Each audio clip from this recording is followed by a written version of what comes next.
Bro. Hi, this is Justin Roberts, and you are listening to 3 Count Thursday. Hope you enjoy.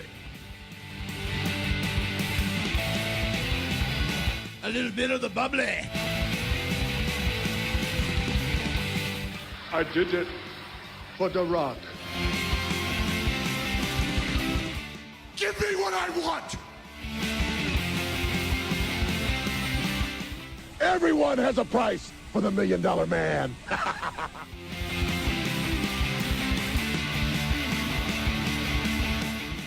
It's about the 14 years it took me to go from undesirable to un-goddamn deniable. Mamma mia! 3 ain't enough now, I need 5. Welcome in Jim, Ryan, Matt, Tim, and intern Mark.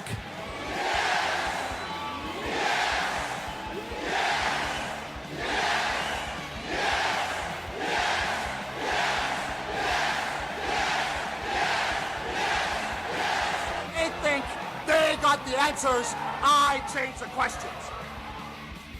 Welcome, everyone, to 3 Count Thursday, live here on February the 6th, 2020. Oops. I left the iPad volume up, so we heard a little echo in the chamber. Now Ryan's mic's on. It is Thursday, February 6th, 2020.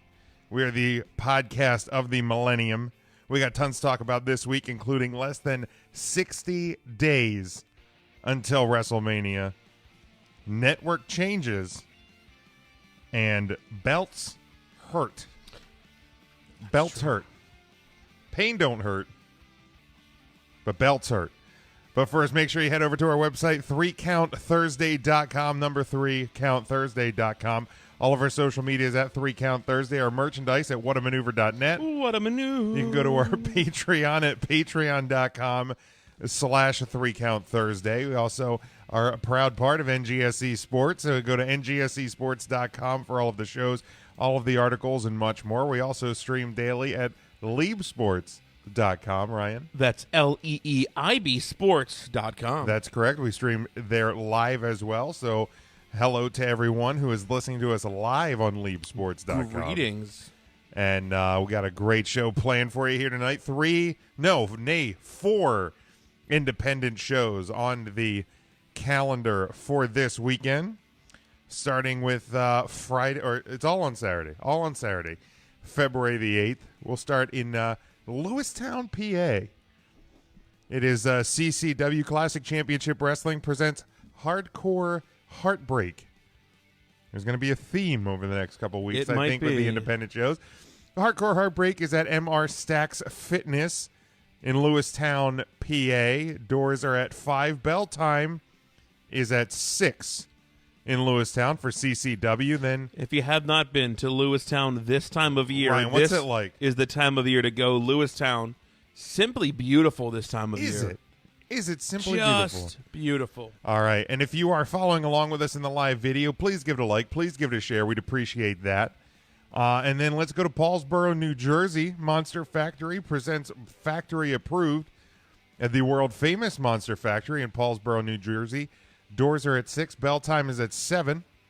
And then you have Infinite Pro Wrestling presents Heartbreak 2020 at the Harrington Fire Company in Harrington, Delaware. Ryan, have you been to Harrington, Delaware this time of year? I have. Is it? They have a casino right there in Harrington. Oh, is there a casino? It's beautiful. But Harrington itself this time of year? Yeah, flat as hell. Beautiful. Delaware, just flat as hell. Super flat.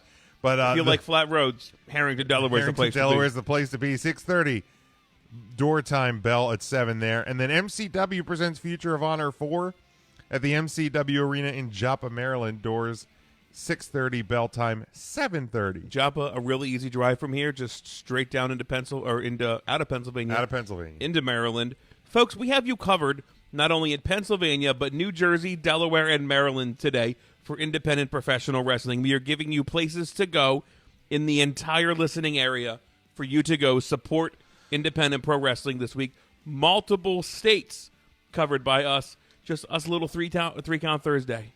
100%. Devin, Charlie, Scotty, and many more following us here live in the video. We appreciate that. Give everybody following along. We see 9 in there right now. Give it a like, give it a share. Let's get that going, as many as possible. Let's see. Scotty still says that we are better than Bruce Pritchard. We appreciate that. I guess there's a New Japan show this weekend. There's a UFC fight on Saturday. He hopes we get snow. That's not cool, Scotty. Don't ever wish that. That'll get you blocked. Some breaking news, and I got to find the sounder.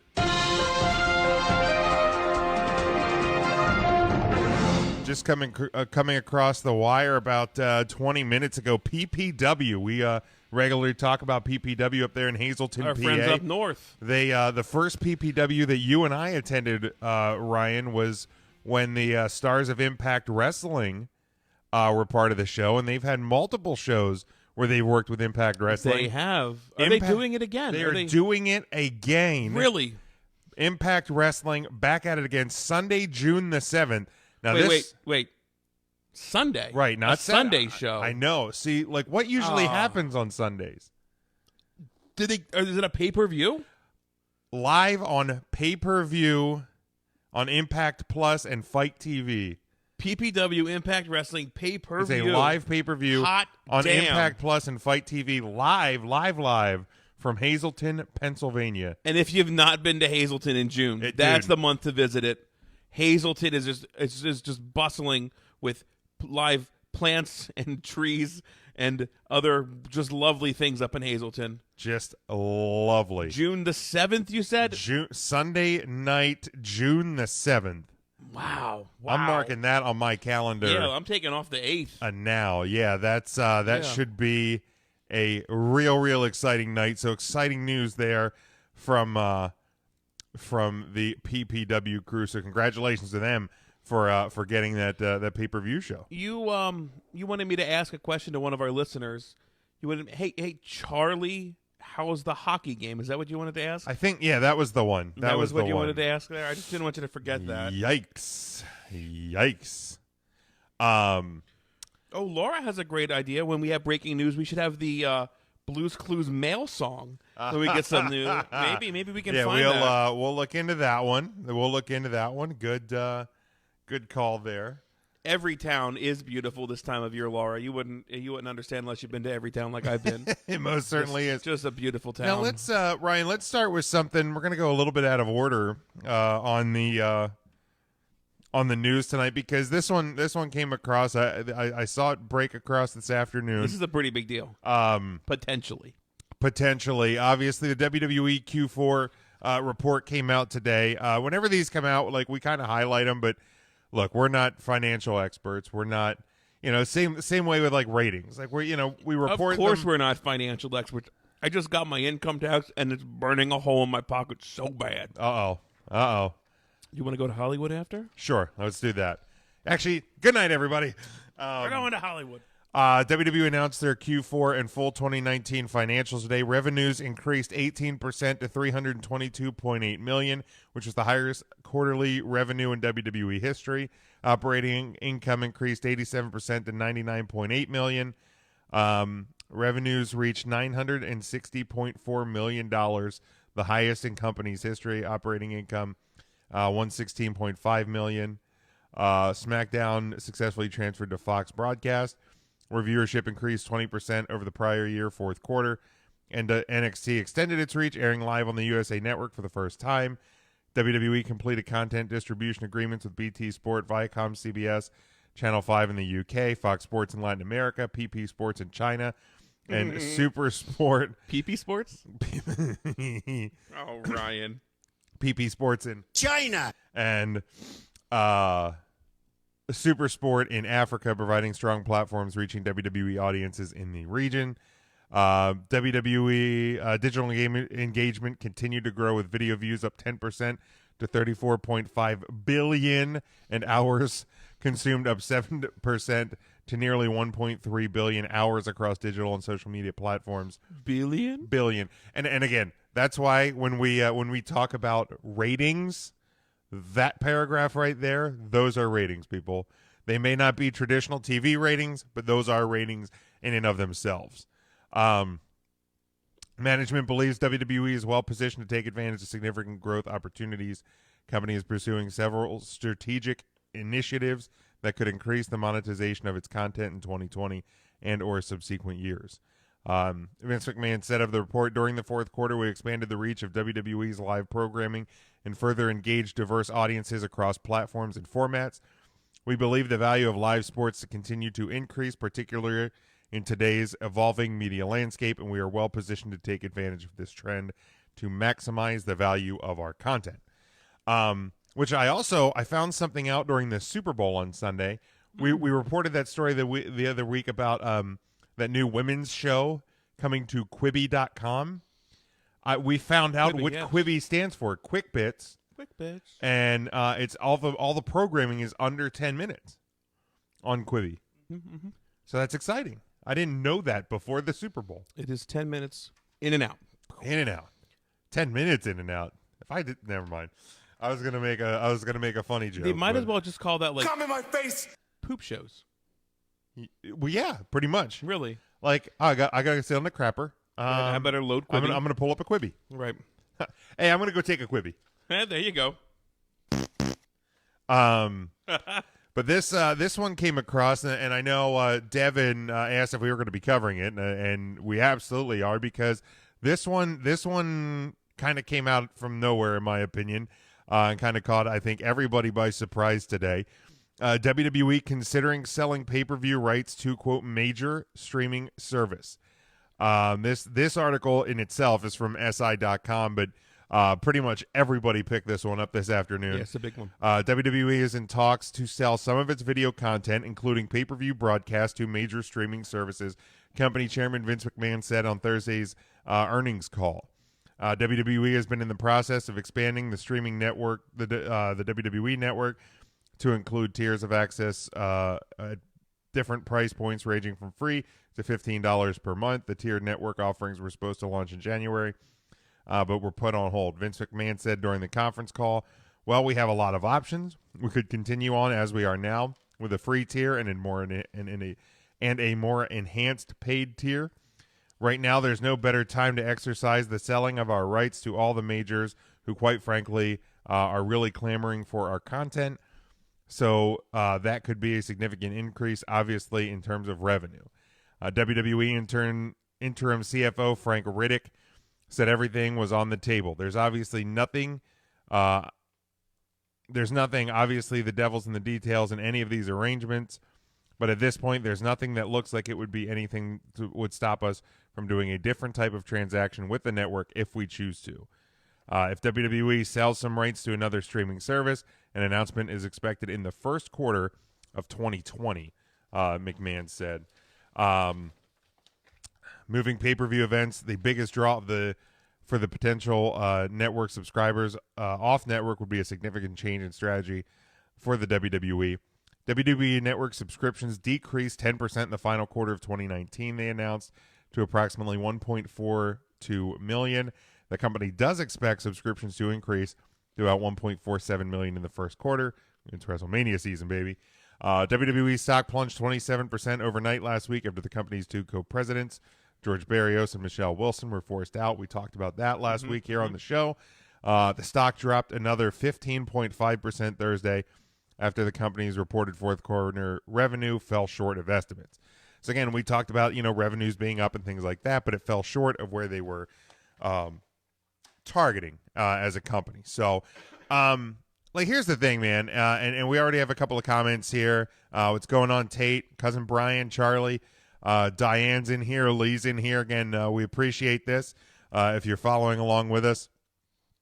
Let's see here. Cousin Brian says, pay-per-views are why I have the network. Without them, I'm probably out, and I'll miss pay-per-views from then on. Charlie says if they get rid of TakeOver, he's out. That's a good point. Yeah. Devin says if Vince does this, he's a dumbass. People will be pissed if this happens. Charlie's got to go. Wife just got home. Whoop, whoop. Here's the deal, man. I think in these sort of conference calls, these quarterly reports, stuff like that, they're going to talk about pretty much kind of anything that's going on from a business perspective, because the people that are generally more interested in these sort of things are your sponsor your sponsors, your networks, and your paid investors, being that you're a publicly traded company. Right, those shareholders, right? You know, the people that are paying you for the for your company. The people that right now, because of the stock tumbling, are spooked.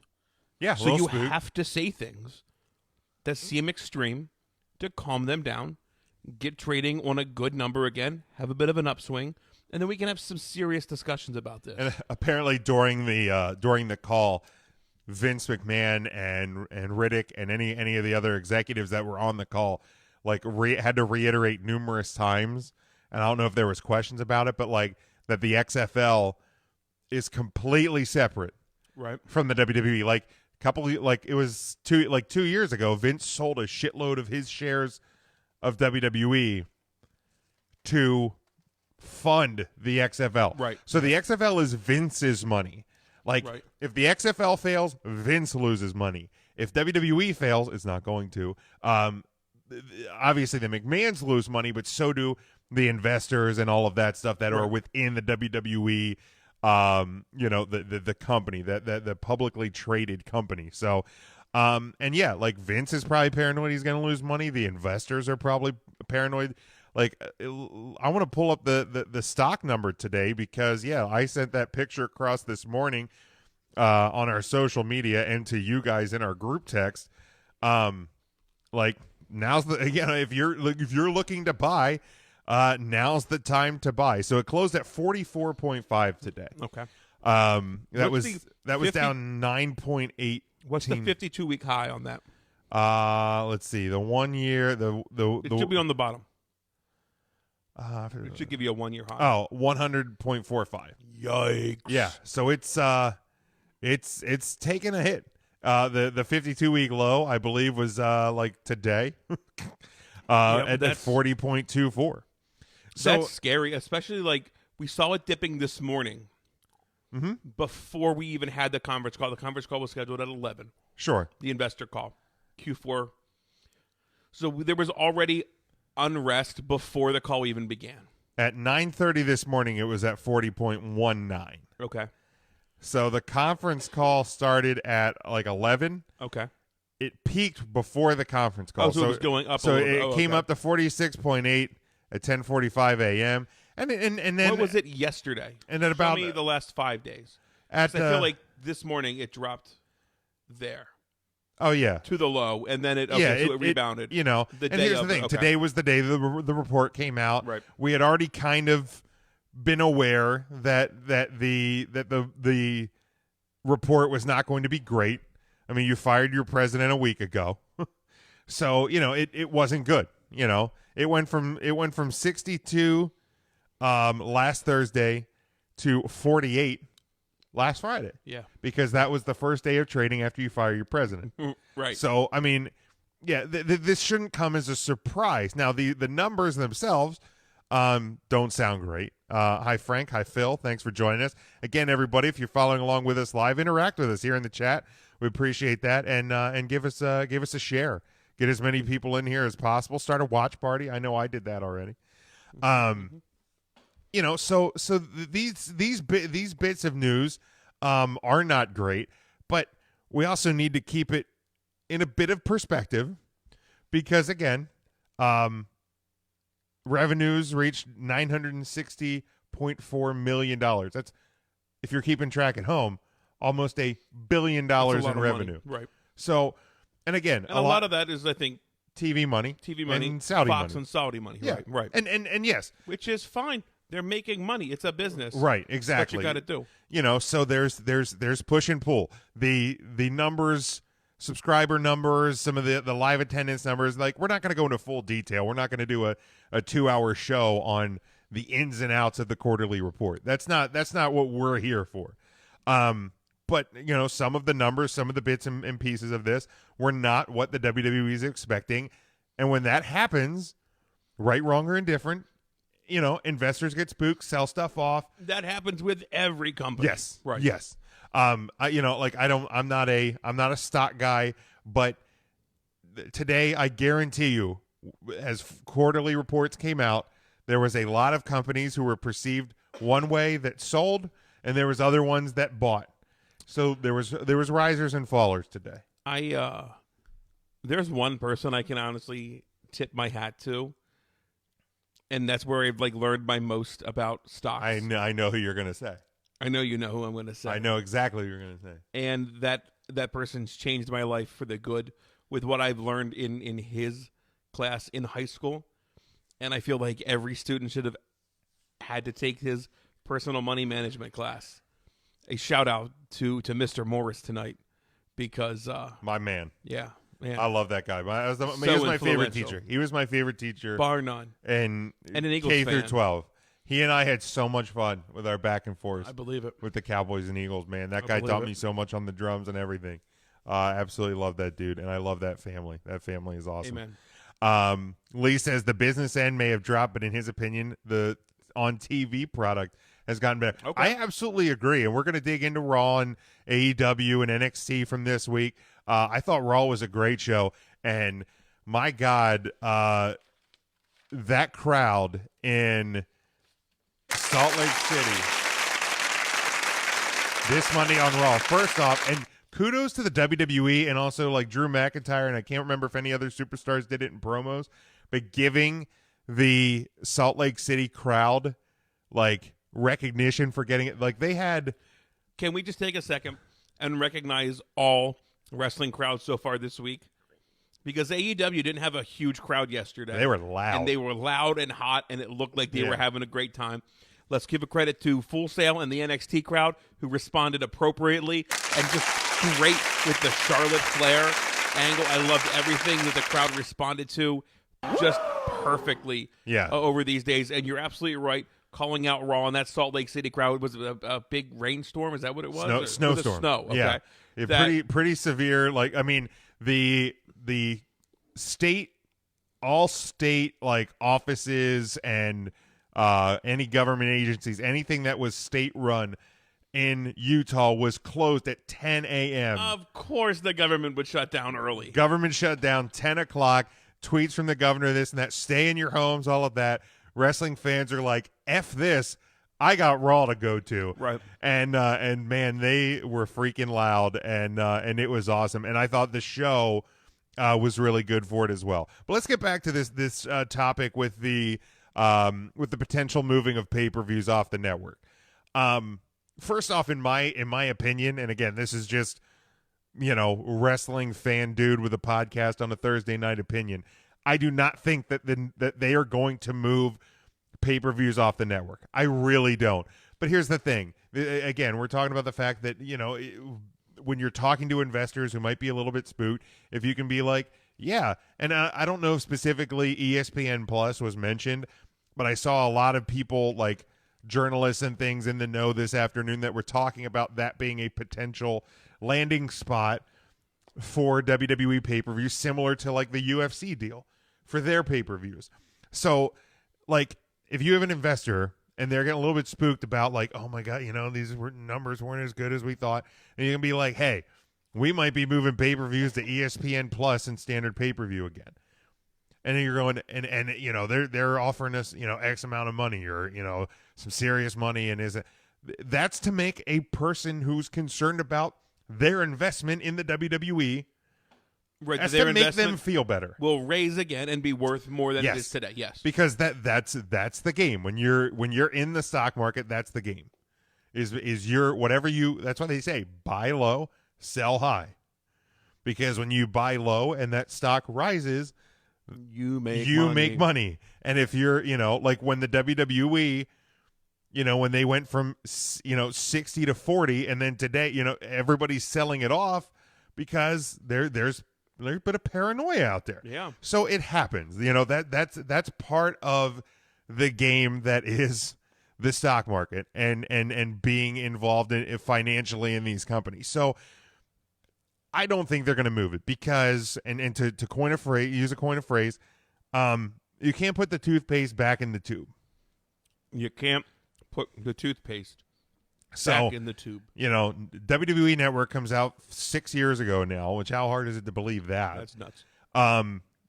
And you went from Because here's the deal, and I've been honest about this since we started our show about 6 years ago. Right. Before the WWE Network, I always would have like a watch party for Rumble, Must. Mania, Has to. SummerSlam. Correct. And sometimes Survivor Series. However, those other months, I either would not see the pay-per-view or I would, not see the pay-per-view. IllegachinaStream.com. It's a great website. So now I watch every pay-per-view. Correct. I don't know. I've probably missed live about a handful of WWE pay-per-views in the last 6 years. Sure. So, like, if you want people to be engaged with your product, with your monthly pay-per-views, can't take them off the network. You can't take them off the network. And, like, here's the thing. Like, the only way, like, the only thing that I could even is if you would, and again, this would not happen, is you would put WrestleMania on a different service. Everybody's going to get WrestleMania. Right. So, like, I would rather just the network go up to $15 a month. With that too, yeah. I would rather do that, and maybe that's just because I'm lazy and I don't want to go subscribe to other services. But if you take off any of the pay-per-views, I don't know if I'm staying with the WWE Network on a consistent basis. I mean, I would, because I'm not gonna do the cancel and whatever game. Do me something like serious, and when I'm about to leave, bring me back in for a really good price for a year or something like that. Well, just create a new email address. See, man, I'm too lazy. I'm too lazy.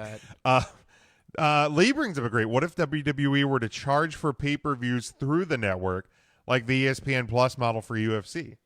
I think that's a much better idea, and I think that's where that's kind of where the so tiered. I'm subscribing to the WWE Network for $10 a month.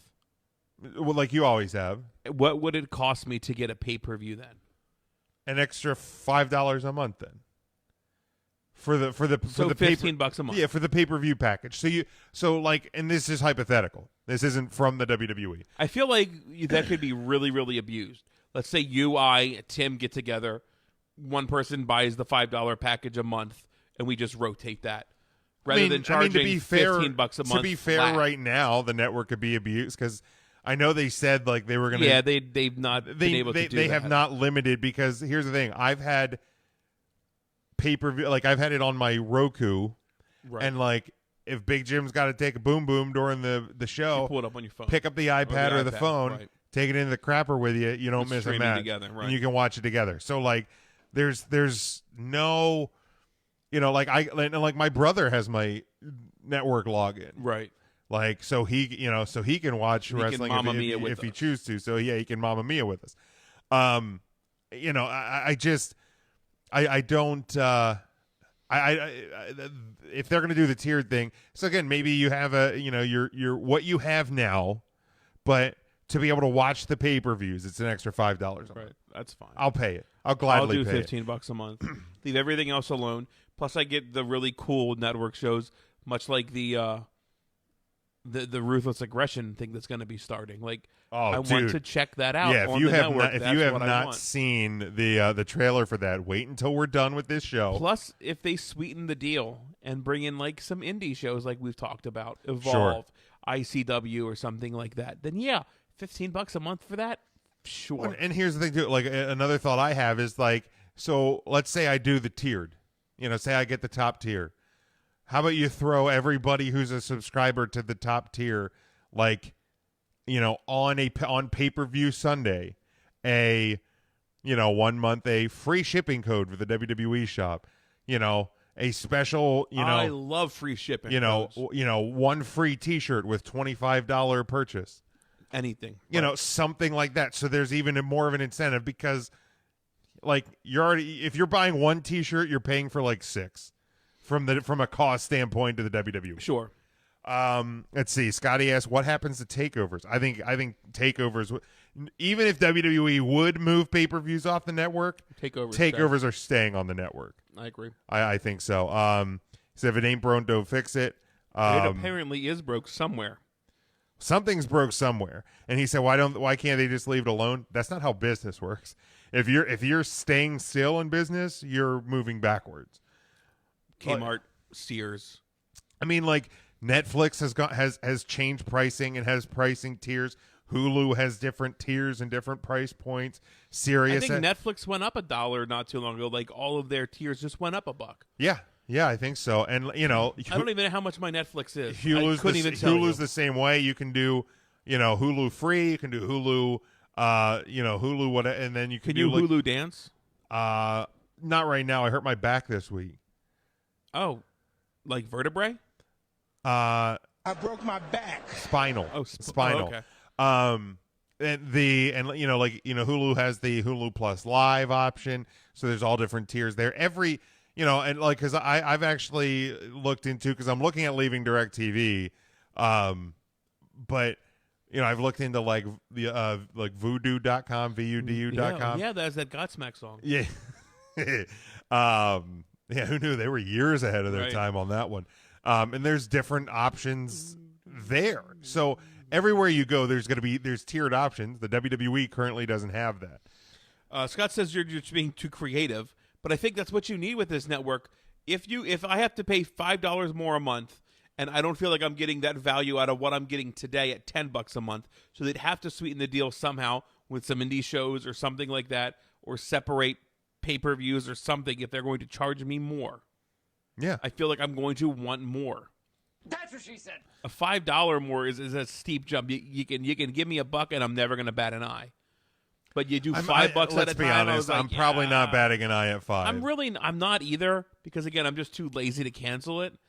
Plus, I don't remember my sign-in, so then once I cancel it, I have to create a new password. Well, to me, it's and not even. pain. It's not even about laziness. To me, it's like $5 really isn't that much. And again, if in Lee's scenario, $5 is for the pay-per-views, I'll gladly spend $5 a month for a pay-per-view. Here's the deal: I won't have the network for $10 a month without the pay-per-views. I will subscribe intermittently, probably, and watch the shows that I would want to watch. Your 24s in a clip, the Ruthless Aggression thing when that comes out, and then I won't have it for a month or two. To me, it would probably I'll be on vacation. I won't need it in the summer. To me, it would probably depend on when your takeovers fall, if you add more UK takeovers, and if you would add more like live, indie content. So if you would what was your favorite match from the UK takeover? It was that one. Scotty says the network's fine. The network is fine, Scotty, but it needs to make money. Yeah, if exactly. It's not making the right amount of money, it's not fine to the WWE. So again, I think if they have a free setting, if they have a $5, $10, $15, they're gonna find a way to make it work. Because here's the thing: when Netflix first came out, when it was first streaming, it was what, $4 a month, and now it's probably up to 18 or something like that. I don't know what it was. But here's the thing: now you also have Netflix. Was it Netflix originally? It was just the DVDs in the mail. DVDs in the mail, yeah. It was... And then when they started streaming, you had to do either streaming or DVD. Right. And then you could do both. And then Blockbuster did their DVD thing. Couldn't do it right. Went out of business. It went out of business. But now Netflix is crazy expensive, but you get Netflix produces movies and produces shows and produces comedy specials that are Netflix exclusive. So guess what? There's a lot of things that the WWE network gives you that people just kind of expect anymore, like the 24s, like the 365s, like the ride-alongs. And guess what? All of that stuff costs money to produce. There are people. Right. The people are there. It costs directors, people to produce it, though, correct? Scotty says he's okay with tiered pricing as long as the product improves. In what way? I mean, I think the product has dramatically improved over the past 6 to 12 months. I think WWE from a product standpoint is much better. All right, so Netflix last year hiked their standard tier pricing from $10.99 to $12.99, and that offers 2 HD streams. It's an 18% increase. This was last year. Their premium package, which was $13.99, went up to $15.99, which is a 14% increase. Okay. And their single form non-HD stream, which is like the basic plan, went from $7.99 to $8.99 a month. So that was a 12.5% increase. And people still subscribe to Netflix. In fact, it's probably doing better today than it was last year. And like you said, they're producing movies, they're producing their own shows. Scotty, and I don't think it's as simple as the network isn't making money because of poor storylines. Like I don't think that because I mean, if you're not watching the TV product, why would you have the network? If sure. the TV product turns you off, I'm not going to give them more money. But again, in the same time, poor storylines is subjective. Like, those things aren't one and the same.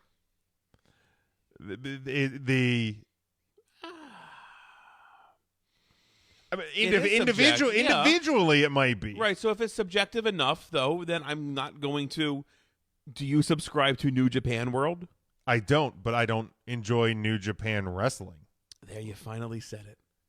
Because it's but you know what I mean? But I haven't really been, like, shy about that either. No, I don't think you have. I've watched a Wrestle Kingdom, and it's still happening. A majority of the fans that watch that programming thinks the storylines are fine. Do they have storylines? They do. Japan? They don't just wrestle for the sake of wrestling. Okay. If AEW had a streaming service launched tomorrow, would you subscribe? I probably would. If there would be enough content to justify it, and okay, that's a good point. And I mean, with 4 pay-per-views a year, probably watch our back content of 6 weeks of television. 6 weeks of television. Let's see what Frank says. He says, honestly, I always thought there would be more newsy, quote-unquote, wrestling shows, kind of like WWE Backstage on the WWE Network. With the depths of roster, there are many more creative things they could do with the full network. I agree. I think they are missing some opportunities. And I said, back even when the network first came out, I thought that they had an opportunity to, instead of breaking Hall of Fame announcements through SI.com. And I get that there's a degree of, money exchanging hands for those those exclusives. I think it legitimizes the WWE when Sports Illustrated.com breaks absolutely. Their stuff. Yeah. But I always thought, like, if you tweet out from, post to Facebook and Twitter and Instagram and this and that, today at, 10:30 a.m., tune to the WWE Network for a huge announcement. Right. And then that's where you announce, the Bushwhackers are getting into the WWE Hall of Fame. There's plenty of things you can do, and we can sit here and spit ideas all night. You can show the dark main event for Raw and SmackDown on the network. Yeah, the network tune over to the network. Cousin right Brian now. says he still has a Blockbuster card. I believe it. I totally believe that. I believe it. Yeah. Here's the deal. I still have a library card, and I'm sure Cousin Brian's used Blockbuster more recently than I've used the fucking library. I would be willing to get to guarantee that as well. Today, James. Scotty says storylines in New Japan and are different. Seeing Reigns and Corbin fight repeatedly won't get more subscribers. Again, that's your opinion, but like that's not necessarily fact. So what we need to have is the New Japan have like Jay White and Naito like fight over dog food and jam dog food down their mouth. Jim will then subscribe to New Japan World. 100%. That's all it takes. Actually, probably still not. So, and Scotty, yes. Why don't you like Japanese people, James? No, I have no problem with Japanese people. I am not a fan of New Japan Pro Wrestling. So you don't have a problem with Japanese people. I do not enjoy Japanese people's sports. That's not what I said either, though. Let's move on. Because I love Asuka. You love Asuka. So you love Japanese women, Adam. I love... Baby! Scotty says WWE Network was a tremendous idea. However, I have gotten stale on the WWE product, and I take breaks sometimes. And that's fine. That's great. Here's the deal. I haven't watched. I think there's plenty of people that do. And I also think and we were talking about before we came on air, the fact that subscriptions are down in the fourth quarter of 2019. think about what is in the Q4 of 2019. September, October, November, December. September, October, November, December. You have football season. Foosball. You have Actually, it's probably into January. I would think January would be the end of the fiscal year. Most companies don't end, I think. Okay, well, December. I mean, so early January. October, still. November, December, January. Let's Okay. call it that way. So you're in the midst of football season. Foosball. Both college and pro. That's for sure. You have the holiday season. It's the holiday season. Thanksgiving, Christmas, Hanukkah, all of the holidays, New Year's. So I think people are not engaged with pro wrestling as much as they normally are. I think the fact that your only Big Four pay-per-view in that grouping is the Survivor Series, which not the shit on Survivor Series, but if you're going to miss a Big Four show, it's probably going to be the Survivor Series. Probably. This year's was good, but yeah, probably. You know what I mean? Like, it's one that doesn't impact the show like very I said, much. pre-WWE Network, it was always Rumble, always Mania, always SummerSlam, and then maybe Survivor Series if everybody's schedule could mesh up. Jim, you missed a comment earlier. And again, if you're listening at Leap Sports or you're listening to us, we are live every Thursday night, Facebook.com/3Count Thursday for our live video feed. And this is where we're taking the comments from. Lee says, throw in all of the WWE films on the WWE Network and expand the libraries for some older material. Plus, you could use subsidiaries like Evolve Wrestling. We had said about that earlier. But, right, they have all the rights to that. And I don't know what it would take if there is, obviously, I mean, I'm assuming there's a WWE Films branch and a WWE Entertainment Wrestling branch, that the network would fall somewhere different. But if you own the rights to things like that, why wouldn't you put them on there? And I don't know if that's going to, I don't know if Santa's Little Helper is going to create a bunch of more subscribers, but it's something additional for the value that I get. You're a goddamn genius. I don't watch everything on Netflix, so I don't have to watch everything on the WWE Network, but I like having the option. Sure. And like, here's the thing. The Confession Killer. Fun episodes. You should watch it. It's a quick watch. Okay. 5. And here's the thing too, like, Five and episodes. I don't know if, we're looking at a possibility of the WWE, having Scotty, my favorite WWE movie is Knucklehead. is maybe having a section of selling airtime on the network to not even necessarily other wrestling companies. Like, I don't know, like, expanding it to something outside of the world of wrestling. I don't know, like, to get people who aren't wrestling fans to subscribe into the network. I hear what you're saying. You know what I mean? So you want to package the WWE Network and NASCAR Now on one thing, so you can watch the Martinsville race and then flip over and see a slobber knocker. Hell yeah. I mean, why not? Sauce it. I feel like those two go hand in hand. I feel like they do. They do. I feel like that is definitely a match made in heaven. So Scott asks, what is the favorite WWE movie? That one. The one with Triple H. What was that one? You remember what that one's called? Was it a Chaperone? The Chaperone. Good job. Chaperone, yeah. I feel like Tim could probably name them all. Matt would give us a run with them, I think. Was the Kane one was like See No Evil? See No Evil. There you go. There's the Marine series. All of them. Was that one with Shawn Michaels? Was that a WWE film? I don't believe that was a WWE the film. Preacher one? What was that called? Yeah, that was a bad film. The Resurrection of Martin Gavin Stone or something. Gavin Stone, Martin Short. Martin Short. Wasn't there another series of movies? Probably. It wasn't the Marine. There was a See No Evil 2, I think. Yeah, I think there was. Didn't the WWE do the Page movie? Fighting with My Family? Yeah, that was a WWE film. Studios. So there's Scott. We named a bunch of them. Yeah. I feel like they did The Box, too. Look out, man. With Cameron Diaz.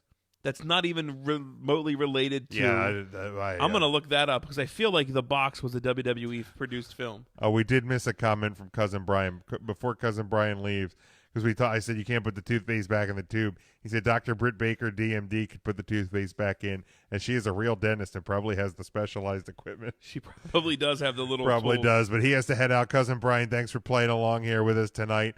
Give it one last share before you go. We'd appreciate that.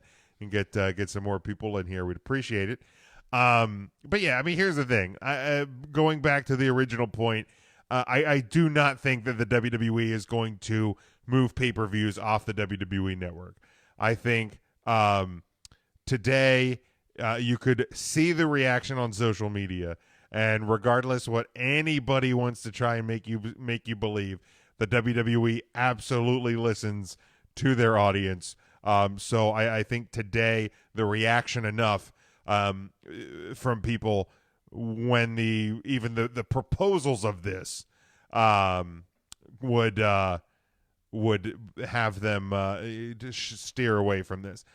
Scotty, in terms of the XFL games on the network, I don't think so, because they're getting some serious money from Fox, ABC, NBC, and I think ESPN for the XFL games. Now, maybe you could work something out where you have alternate angles, different cameras, something like that, like a sideline cam, something like that maybe you could incorporate onto the network. But if you want the XFL to be successful, you have to keep it on the big four networks that you're going to be having the games on anyway.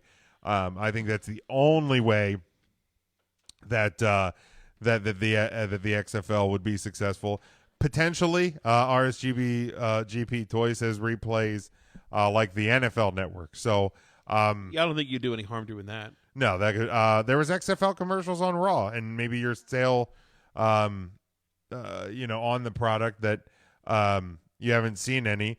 But I think the XFL has done a great job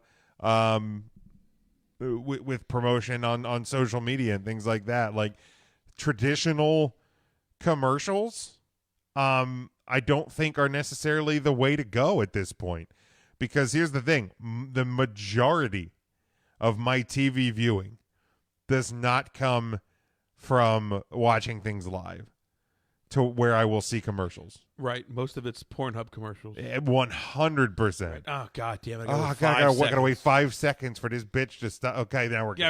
Now, all right, so here's a list of some WWE. Oh, no, Jim. No, that's not appropriate. Let's talk about some WWE movies real quick, since Scotty brought it up. Fighting with My Family was The Marine 6. There's been 6 installments of The Marine. 12 Rounds, which was a Dean Ambrose film. 12 Rounds 3. Countdown had Dolph Ziggler and Kane in it. Oof, didn't even hear about that one. Oof. The Marine with The Miz. Who the hell is this? The Condemned. That was a Randy Orton. The Condemned 2, was Randy Orton. Santa's Little Helper was Miz. Oh, my God. 12 Rounds Reloaded was Randy Orton again. The first 12 rounds, John Cena. Vendetta, never heard of that, with Dean Cain and The Big Show. Probably a great film. The Eliminators with Wade Barrett. These are all WWE movies again. I'm afraid I've got some bad news. Armed Response, which is a Wesley Snipes film. They threw that one in there. Interrogation, that has Lana and Edge in it. Is that one you want to watch there, Jim? Well, is there going to be anything like the Edge and Lita? No, from the Giant Center? Not like that. Okay, then no, I'm probably out. The Marine 2, which is Ted DiBiase's Marine movie. The original Marine, which is John Cena. Bending the Rules with Edge and Jamie Kennedy. Have you seen any of these films, Jim? None of these. One. Christmas Bounty with The Miz. The Chaperone with Triple H. Blood Brother, which had Fetty Wap in it, but no wrestler. Jingle All the Way 2, Larry the Cable Guy film. No movies yet? No, not a one. Inside Out with Triple H? Nope. The Reunion with John Cena? Negative, sir. Oh, my goodness. You're a loser. It was The Call with Halle Berry. That was the one I was thinking of. Oh, that's the one. That was the one. No, I still The didn't see it. Resurrection of Gavin Stone was, in fact, a WWE film. What about Leprechaun Origins with Hornswoggle? God, that sounds awful. Nope. Condemned? No. With Stone Cold. Nope, didn't see that. Behind Enemy Lines Columbia with Mr. Kennedy. No, didn't see that. God damn it, Jim. You are a bad wrestler. See No Evil with Kane. No. Oculus, which was a stupid horror movie. What about Legendary with John Cena? Oh, come on. Knucklehead with The Big Show. The Rundown. No, that had the run. Oh, I didn't know. Nope, didn't see that one. I know. It's tough, man. It's really hard. That's it. Walking Sorry, tall. That we was timed out. Man. We timed out. That's a tough one. Yeah, Scotty, you were right actually there. Let's leave them off. I'm not watching. You don't even go here. They don't. They absolutely do not. Right. Let's try that one more time. WWE movies on the WWE Network. You don't even go here. There we go. Bianca's spoken. Yeah, she said it. All right, let's talk about WWE and AEW TV this week, because I thought overall it was a good week on all shows. But let's start with the close of AEW Dynamite last night. It was the segment that I think had the eyes of and the wonder of the wrestling world looking upon it. It was, of course, the MJF and the Cody, the 10 lashings with the belt. Wow. So good. Like, here's the thing, man. I don't know if I could stand there and take fucking 10 whippings with a fucking belt onto my back. Like, there was a couple of the Wardlow one. I feel like after your first one, I felt it's just adrenaline going. Like, a slap hurts. It does. For a second, then it burns, then you're good. Yeah. But Scotty, I also feel like my eyes are well enough. Those people were dumb. People were saying that segment was bad because of Black History Month. Well, those people are dumb. They're looking for those racism people where there need is to none. Stop reaching for things that just aren't there. Just stop. Like, it's not. I don't believe there was any bit of racism. No. And again, don't at me because I'm not African American or anything like that. Like, I feel like you are stretching to find something that's just not there. Yeah, it's just not. It's not like there could have been scenarios if some of the characters were different, some of the tone of the segment was different, if some language was different, that maybe you'd have an argument. But MJF on Cody in that segment, in the manner it was presented, and the way the story has been presented, no, it's not there. But it was in Alabama. Still not there. You don't even go here. But let's talk about the segment. Obviously, you had, it started with a lashing or two, and then I think the Bullet, the Baker, and the Candlestick Maker came out onto the stage. I wish you would fucking just enjoy them, Jim, because I think they're a great tag team. I think it's ridiculous. They're so different. They are different. So is the Dark Order, but I can't get into either of them. I don't need you to get into the Dark Order. Again, I think this was a really solid Dark Order segment that we saw on AEW. I thought it was better than some of the other ones. They are steering in the direction that they could make this for work. 1 week, but every time, I can get off of the ice patch, if I hit the next one, I could still wreck my car. That's true. You're not wrong, Jim. But the Butcher and the Blade, though. I don't get it. I don't get it. Pepper Parks, yeah, and then big old Andy Williams with his mustache. Yeah, I mean, I got a big old chop mustache. And just I don't get it. I don't get it. I just don't get it. And Allie, how beautiful is she? She bunny? is beautiful. I don't get it. I don't know what there is to not get. I don't know, Brian. I don't know. He's the basis from all, or the guitarist from All That Remains. Yeah, and then they're one of the best tag teams in the world. Jim Ross told me that. Only for them to lose to Cody and Darby Allin, who have never teamed before. And I know, I don't want to go back to that because we were there. Now, let's talk about this segment. And then, you had them come to then you had Arn Anderson come down. And I don't know if it was like really hot in that building, but Arn was like super sweaty. Like almost like Arn had to walk the ramp. I was almost like worried for Arn because like when they showed the one camera shot, like his hair was like drenched. He also seemed out of breath. Yeah, I'm a little worried about Arn. I don't have to. Like I'm a little worried about Arn. I really am. Pounding coffee and smoking a cigarette backstage right before he went out, maybe. And then then Dustin came out, and then Brandy came out. Now, don't get me wrong. I thought the Young Bucks came out, Jim. Just because you don't like them doesn't mean they weren't knew there. I was missing somebody, and it was not intentional. I promise you. You are unbelievable sometimes. I was not. It was not. I'm not going off of a note sheet here. I know you wasn't. I'm not either. I can't write like Jim, I don't remember half the shit I did today. I can't remember the 47 interruptions that segment had for me. That was a long segment. Like that's the thing. Like it's 15 minutes long for your main event. I get. Well, technically, it's not even a main event. It was your main event segment. Your closing segment. All right. So like, I don't have a problem with like the Nightmare family coming out to try and like encourage Cody or whatever. Come out together. You're a family, right? Like, even if Brandy wants to come separate, because I get like now you're breaking that line of like she's not the Nightmare. There's levels of that. If you were getting your ass whipped, your shoot brother would be out there first. I really think so. Well, technically, Arn was out there first. And your father-like figure would be out there first. My manager, my coach, because your dad's dead. Your father-like figure who feuded with your father would be out first. Okay. And then your brother, so we're talking shoot blood. Okay. And then your wife would run down. And then I'd be like, "Oh, the motherfucker's getting a beat. Now I'm gonna go check on Big Jim." I don't know, man. Here's the thing. Here's the deal. My ass isn't hopping in that ring saying "whip me." Well, Sean might. My ass ain't. Hey, Sean's a puss. He's not getting out there either.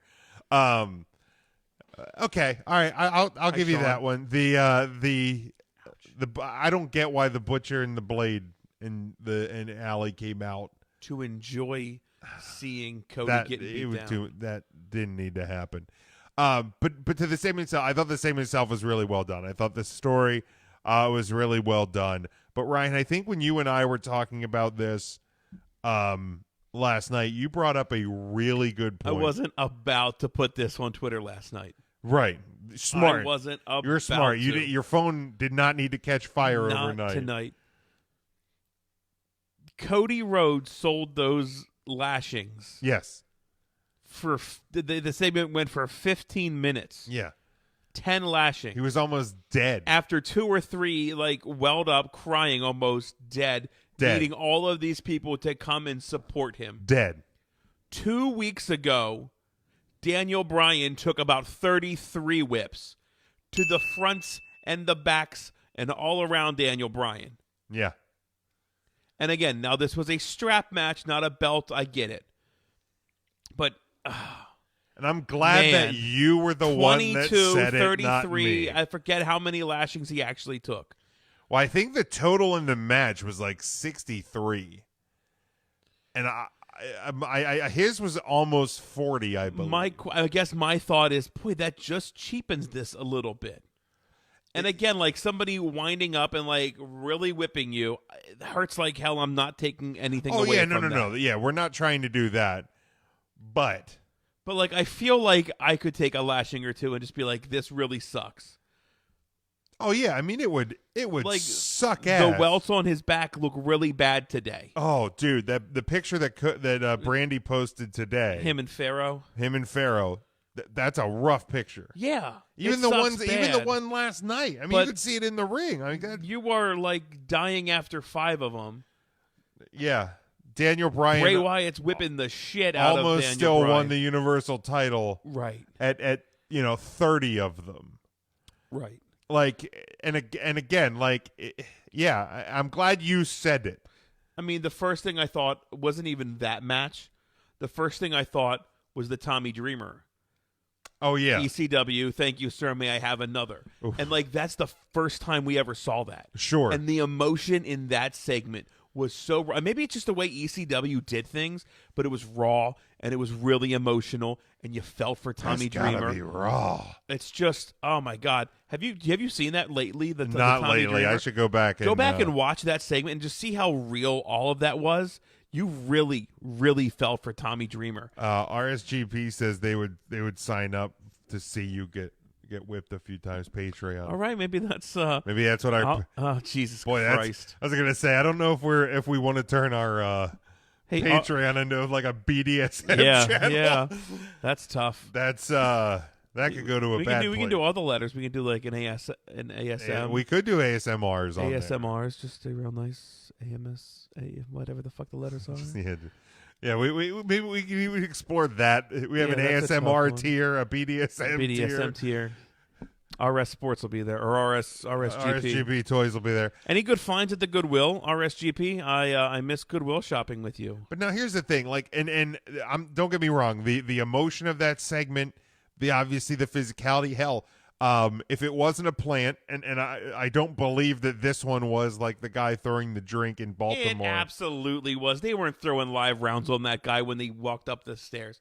Watch the rounds that... Okay, I have to go back and watch it again. Because those are like light forearm shots to the guy's back that MJF is throwing. Well, and the only thing that did make me have it think it lean a little bit more towards being a security guard right there too. I don't buy it. Is like, and I know like MJF looked like he was taking a couple shots, but like, and they cut the camera away pretty quick, but like, is that not typical for AEW to cut the shot away from something? Well, that's true. Or the WWE or the WWE. It's just a wrestling problem. But I just thought, I just thought that if and depending where the person came from, because you couldn't see that, and I haven't seen anybody. Everybody in the world has a cell phone, but I haven't seen cell phone video of it today. Jim, there was only like a couple thousand people. Well, that's true. Yeah, they got to work. Here's the thing. I'm not playing the attendance card, a la Dave Meltzer. But if you're going to have a building that the entire upstairs is tarped off, and a good portion of the lower section is tarped off or empty, you got to find a better way to light and shoot those buildings. Yes. Yeah. Like, remember a couple years ago, I don't remember the WWE show, and I think it was even a pay-per-view, where pretty much all of Hard Cam's side was, like, empty. Yep. Like, and there was shots of people in the crowd that, like, there was, like, 2 rows of floor seats on Hard Cam's side, and that's it. Yeah. Well, guess what? You didn't really see that whole night on TV. Hard Cam side. Anything on Hard Cam's side, it was all out here. So, like, maybe if you sell the whole building... Maybe take the people on hard cam side and move them onto the side that the camera's shooting towards. Yeah. Just make it fill it in a little bit. Right. Maybe don't have so much lighting up towards the upper bowl. Right, which was where you're totally like, oh, empty. I see walkways and nobody. Right, that's tough. Like it just looks bad. And I think that goes with producing wrestling shows for years or producing wrestling shows for months. Yeah. And again, like I'm not trying to make it a shit on WWE or AEW moment, because it doesn't need to be that. We've also both studied electronic media in college. Like that was our major, right? And how to do things like this, right? It's TV production. It's basic TV production. And it goes back to Paul Heyman in my mind in ECW. Accentuate the positives, hide the negatives. So just don't show that. In 2010, 2008, something like that, I saw Queen and Paul Rogers at the Old Spectrum. Oh, yeah, the Old Spectrum. Was lovely this time of year. I love Philadelphia. It no longer exists, the Spectrum. Does not. But, like, they were filming throughout that tour because it was for the Return of the Champion CD DVD set. I remember that. So they were going to use footage from different shows on the tour. Yeah. So the Spectrum did not sell out. The seats that we had, were you ever in the Spectrum? No. Okay. So originally when the Spectrum was built, there was a lower bowl and an upper bowl. Right. Is this the Core State Spectrum? Well, originally it was just the Spectrum. Then it became the Core States. Then it became First Union. Then it became Wachovia. The Wachovia Spectrum. Yeah. Where did you see it at? I saw it at Wachovia Spectrum. Yeah. Okay. But like after the popularity of the Flyers, the one-off season, they added a third, like a third section, third tier upstairs. But because the building was already built, the only way to get there is you had to go up to the second level, all the way up to the top of it, and then they built a stairwell up and around. Ooh. So like, you know what I mean? Because the arena was already built. Right. So our seats were up in the 3rd tier. Okay. However, because it didn't sell out, they were moving everybody who had upper tier seats down into the 2nd tier. Yep. And guess what they did to the upper tier? Turned all the fucking lights off. Seems really simple. You close the upper tier, you turn all the lights off, nobody sees it. Everybody just sees a sold out lower bowl and 2nd tier and floor.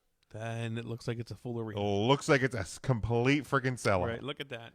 It's simple stuff like that. Entertainment people doing entertainment things. Like this segment, I thought closed the show extremely well. Though. I agree. Like it is when Cody at our Evolution finally gets his hands on MJF. Like it is good. Like the payoff is going to be huge. That said, I just thought the rest of the show was all right. Like it was a great ending. I thought out of the 3 wrestling shows this week, that may have been the best segment of the week. I really enjoyed. Was it the 8-man tag match? Which one? The 8-man. I just with the Butcher and the Blade and the Candlestick Maker or whatever you call him. Oh yeah. It was exactly what I think. If somebody goes, "Hey Ryan," I'd say, "Hey," and they'd say, "What is AEW?" That would be the match that I showed them. Okay. You had Pentagon breaking up a pin, and while doing that, jumping into somebody and doing a Canadian Destroyer on him. Naturally. Flippy floppies just all over the place. High speed, high action. And then like the shot to the outside, and then they missed the pin because the camera followed. So it's exactly what I think of when I think of AEW. It's exactly what I think of. It's a Great perfect moments, example of what AEW is. A high, fast, hot crowd, really engaged audience, people popping like crazy, moves all over the place, and you miss the pin. Spadudios. That's exactly what I think of as AEW. And I fucking loved it. It was a train wreck. I absolutely loved it. Yeah, I just wasn't a match of the year. Loved it. They finally confirmed Omega and Pac in a 30-minute Iron Man match in 3 weeks on TV. Now I get it. Omega's one of the tag team champions. You got our Evolution coming up, so him and Paige probably going to be defending the tag team titles. But man, how do you have a story that's gone from All Out back in August? It's basically been told extremely well. I think so.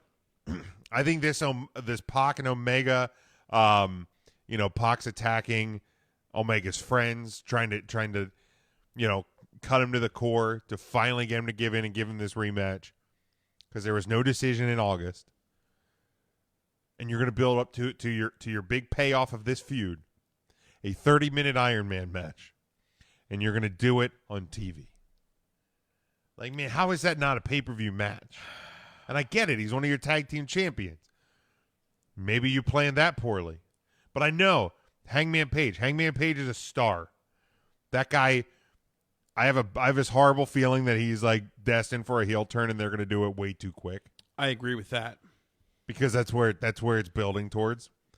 But this guy has top babyface written all over him for like at least a year. All over him. But they tagged him into the match, and a cowboy shit chant broke out. Oh, dude, he's so good. For like and a like minute. the shot in the back when he like pulls the pitcher of beer. Yes, I love fucking it. is so I good. love everything he's doing. It's so good. He was the one I was probably most unsure of going into AEW. I agree. Too. I agree. And to me, he is the standout star. So like, and I get it. Like you had to put the tag team titles on him. It gives him great shine. But like maybe just maybe that should have been a secondary singles title. Maybe, just maybe. It's. I just feel if you're going to tell a story for 6+ months, and you're going to blow it off in a Iron Man match to do that on free TV, like that's the kind of a match that you put on a pay-per-view to help sell the pay-per-view. Right. Your pay-per-view's in 3 weeks. Yeah. and you have one announced match. I get it. There's 3 weeks of TV, but everybody starts to play that game with WWE. We do. When you're a couple weeks out, there's no matches announced for this show. You know, there's nothing announced. The tickets went on sale for this pay-per-view 6 months from now. How are you buying tickets? And to there's not any. So why are you buying tickets to our Evolution? Right. I hate you so much. But I mean, I'm being serious though. Like, I mean, are you strictly buying tickets just to see Moxley and Jericho? Because if you are, you're having a hard time selling me that you're not WWE. Yeah, that's a fair point. You're not wrong there. Oh, like, and I'm really not trying Kim, to. you're not wrong, man. But like, you're not wrong. Like, I know what you're going to say. So you're you're not 3 trying weeks to be that out, way. and you're announcing matches for TV shows over the next couple of weeks. Sure. So how do you have TV matches for 3 weeks, but not have more than one pay-per-view match for the show in just over 3 weeks? I mean, the answer would be let the TV shows play out over 3 weeks to build the pay-per-view. Oh, but that should then also be the answer for the WWE, right? And which NXT is the answer I always try to give to people. You're right, and they tell me, "Well, yeah, but you have to sell the pay-per-view." That's correct. Well, so here's the deal, and this is the argument I've used on people, because I personally am not going to be sold to buy a ticket because of the match card. Right. If a WWE pay-per-view comes to Hershey, I'm buying tickets before I even know, you know, even if the days of a Raw or SmackDown show, I'm buying tickets to it before I even know what brand it is. Right. Because we've had 2 pay-per-views in Hershey's history. Pay-per-view-os.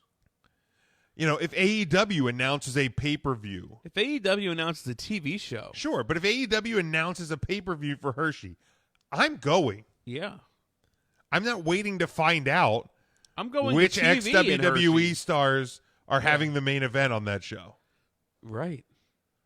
Like, so I don't necessarily believe in needing to sell the pay-per-view to buy tickets. If you're a fan of WWE, NXT, AEW, Impact Wrestling, Ring of Honor, if they're coming to practically your hometown, you should probably buy a ticket. Devin just said, and this is a great point about the Elimination Chamber. It's going to be out of Philly this year.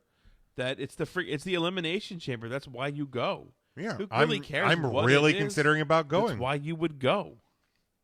Because that's down in Philly, yeah. And Philly is just beautiful this time of year. Loveliest. When is that pay-per-view? The Sunday after Sands of Time. Okay. So Sands of Time These are the Sands of Time. So Sands of Time is I gotta quit calling it that. That's such a harp. It's fine. I think Sands of Time is 3 weeks from today. Oh, it's a Thursday show? I believe so. Oh. I'm not sure. Which is probably Sunday over there. I don't fucking know how clocks work. Time zones. Let's find out. I don't even because I think it's 3 weeks from today. Jim, you looked up Sands of Time. It's not going to come up under that. Actually, it did. It's really freaking weird. WWE Sands February of Time. 27th. So yeah, it's 3 weeks from today. Is that from Cheddar? That's from Riyadh. That's from Riyadh, Saudi Zach Arabia. Riyadh. So that's 3 weeks from today, and then so Elimination Chamber would be March the 8th. March the 8th. Sunday, March the 8th. That makes sense. Thanks, Devin. Yeah. Jim struggled forward for 5 minutes. Yeah, well, they're on delay. They are on delay. You're right. We appreciate you nevertheless. Let's talk about NXT. Charlotte showed up, and I thought it was a great segment for Charlotte. I thought it was a great segment for the NXT women. I thought Bianca, Rhea, and Charlotte all shined bright in that segment. Couldn't agree more. It was so well done.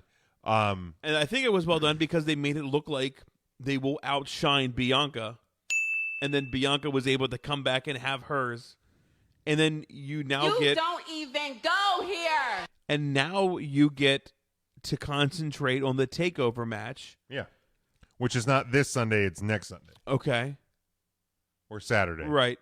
And we still don't know what Charlotte's going to pick. Yeah, I mean it seems like it's. All signs are pointing towards her picking NXT. And I think that Charlotte isn't going to show up at Full Sail if she's not wrestling the NXT Women's Champion. And we have some news there. Yeah, go ahead. Which yeah.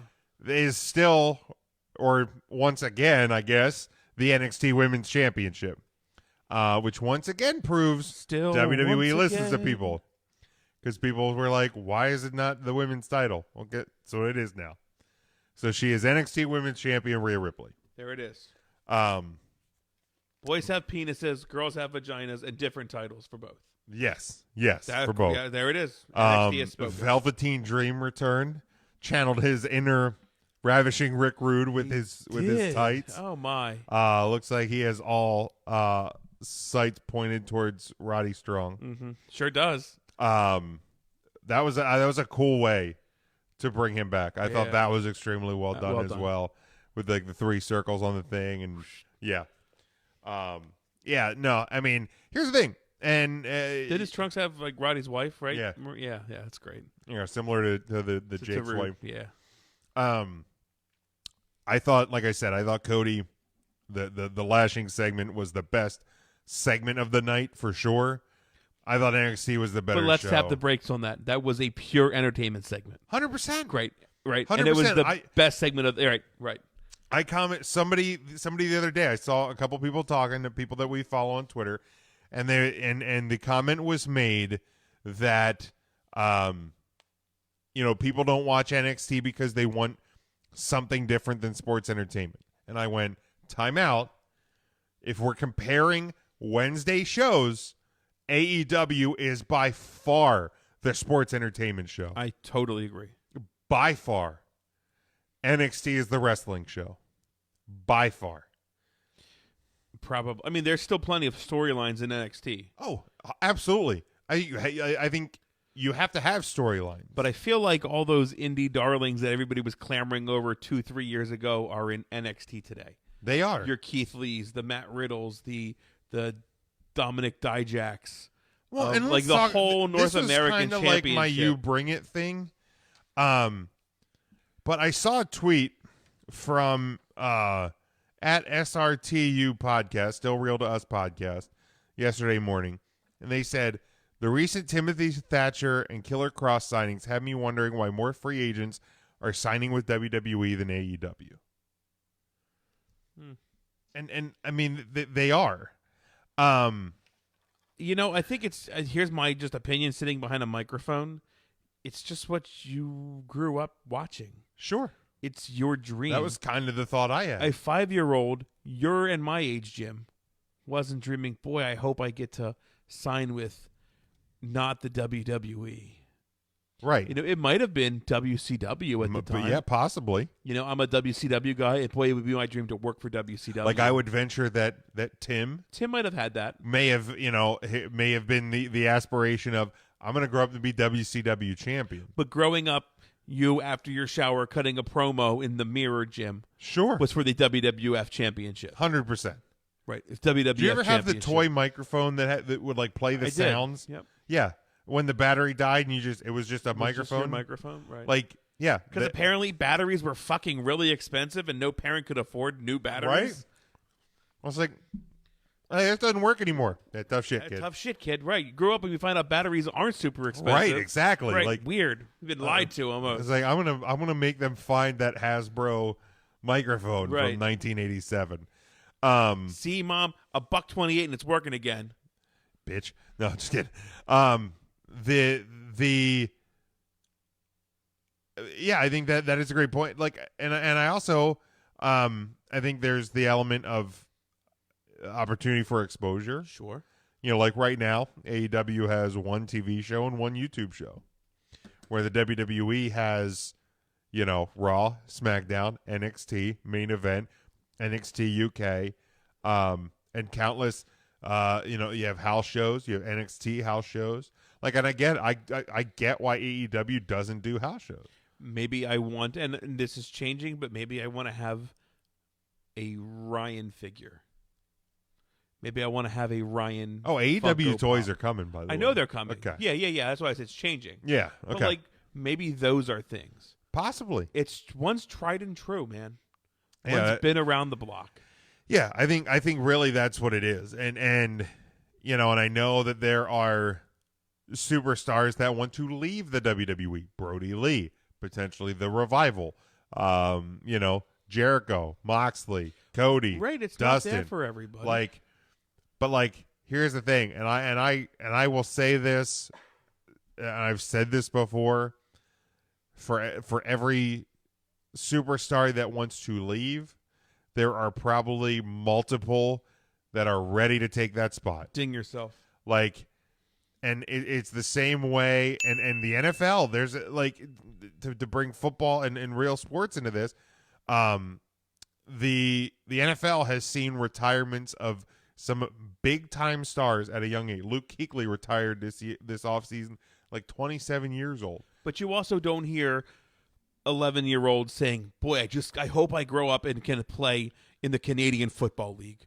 Well, boy, unless they're from Canada. I just want to be an Arena Football League player. Right. I can't wait to try out for the XFL. You're right. You want to be an NFL. I can't wait to be Grey Cup champion. Right, exactly. I mean, maybe if you're a farm boy in Saskatchewan, maybe that's all you know. Eh?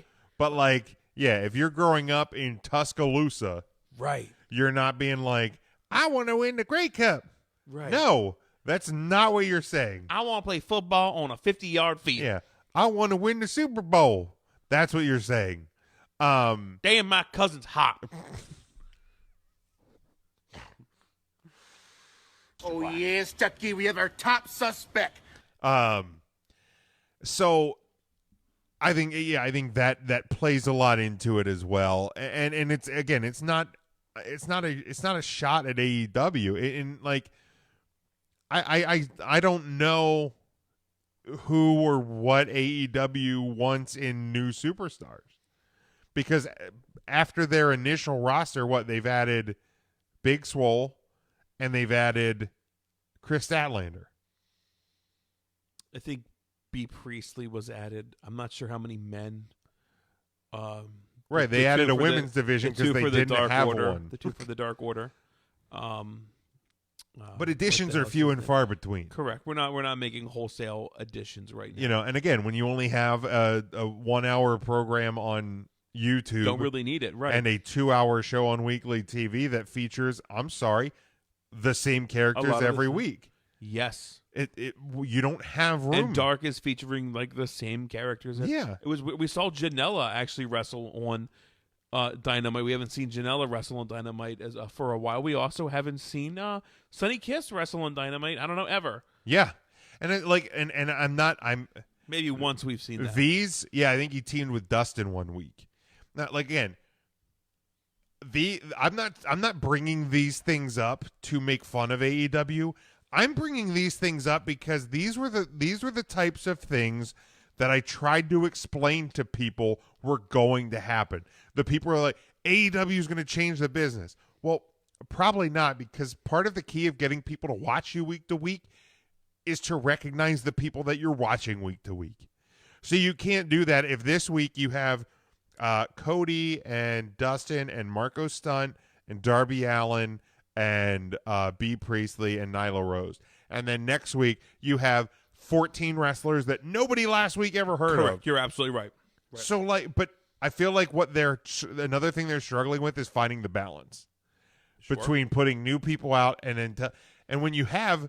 And here's the deal: the WWE doesn't always have it down to a science. No, either. absolutely not. Probably beat the horse a little too long with the Rusev thing. That probably went on a little bit too long. Come in my face. Or what? Oh. You come in my face, I'm going to fight you. Got it. Yeah. Or the dog food stuff with Corbin and Reigns. Right. But when you got that payoff, the crowd, the live crowd at least enjoyed it. Sure. I didn't. Again, I'm not watching SmackDown every single week live. I'm catching the replays. I actually watch a lot of SmackDown content on YouTube, which is also ratings. But because I'm usually busy on Friday nights. Sometime I like to get my drinks on. Okay. Turn down for what?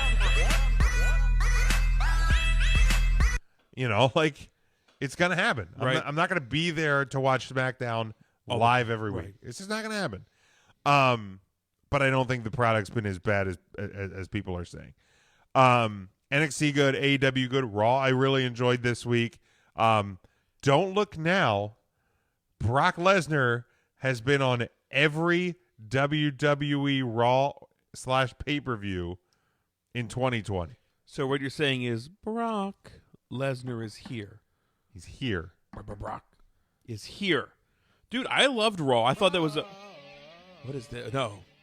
Brock Lesnar is here. Brock Lesnar is here. This week. Brock Yeah. Lesnar is here. Last week. Brock Lesnar is here. The week before. Brock Lesnar is What here. about all month? All month. Lesnar is Wow. here. Yes. What about the days he's not contracted to be here? Well, he won't be there the days he's not contracted. Fair and good to know. But yeah, no, like now will we see him every week in 2020? Doubt it. I highly doubt it. Do we see him every week between now and WrestleMania? I'd say at least now through Super Showdown. So I would count on him seeing the next two Raws. I think he comes out on Raw and gloats about destroying Ricochet. Absolutely. You probably don't need to have him next week. If you're going to have a week off, next week is the week off. I would agree. Because Heyman can come out and do that job without Brock. Sure. But yeah, I mean, it's Ricochet, the guy that WWE has no clue what to do with. Right. Has a unbelievable win-loss record on Monday Night Raw. Oh wait, they don't count wins and loss records. Is the number one contender for the WWE Championship. Prince Puma, right? Yeah. Let's just Ricochet is the number one contender for the WWE Championship. Wasn't that the lead singer of the Cars, Rick O'Shea? I think it Rick Ocasek. Rick Ocasek I wasn't even was close. from the Cars. So, I mean, kind of close. Dude, what about Garza showing up, man, on Raw? Dude, I love that segment. That's that solid. was real good. A lot of people were saying about like Humberto and Andrade could potentially be like the next Eddie. I see Eddie and Garza. I absolutely If see anybody Eddie is and going Garza. to be an Eddie Guerrero, I mean, he has because he does like the pants. That's his just boot Garza. trick, if you will. Yeah. Yeah, fucking love it. Yeah, I think he's really good. And a great lineage with him as well. Like the it's match in he his had blood. with Ray on Monday was so good. Yeah. So good. I like that Zelina is like also just kind of maybe building this like little Latino army thing, and who knows the where LWO. Yeah, I hope it's not. I hope that's not what we get. But it's in that she's building kind of a stable, with and like I love the fact that like you heard her like cutting a and I was like, oh Yeah. why is she here? Love Andrade not here. No. And then she has a new client. Okay, I love it. I All got right. it. I see I what's like going it. on here. I thought the open with Randy Orton was so well done. I don't love Randy Orton. I know you and don't. I don't. I but know you don't, damn it, he is good. dude. And I think that's what it is. Like, I don't like Tom Brady. Tim, if you Because I'm don't not hear a- any other segment from this Because week's I'm show, not a Tom Brady fan. Like, I'm not a Patriots fan, so of course I'm going to hate Tom Brady. somewhere Tim is taking a nap right now and heard you say Randy Orton's so good and was like, Yeah. I don't think I ever denied him being no, that good. you haven't. You've never been a fan. You've admitted that. But yeah, If I was a fan of Randy Orton, it was like that young, cocky Randy Orton. but man, this like But it makes sense what he's evolved The to, and I hate to turn- use the word evolution, but really, what it's a Andy, mystery. what he's become Yeah. is truly a great evolution. evolution's of the a character. mystery though. It is. It is. But like the attack on Edge last week, the surprise attack on Edge last week, not necessarily surprise. I think we truly saw that coming, but So that wasn't out of nowhere.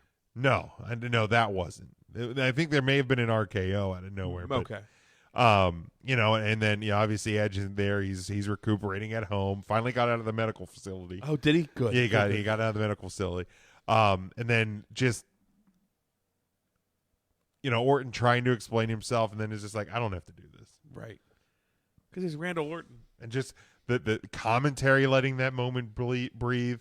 The crowd just every time Orton went to talk, that crowd, I can't express how much I love that crowd. There's something special though also about that crowd being there, like being a bit unified with each other, that we braved the elements, we came out and we're going to have a good time.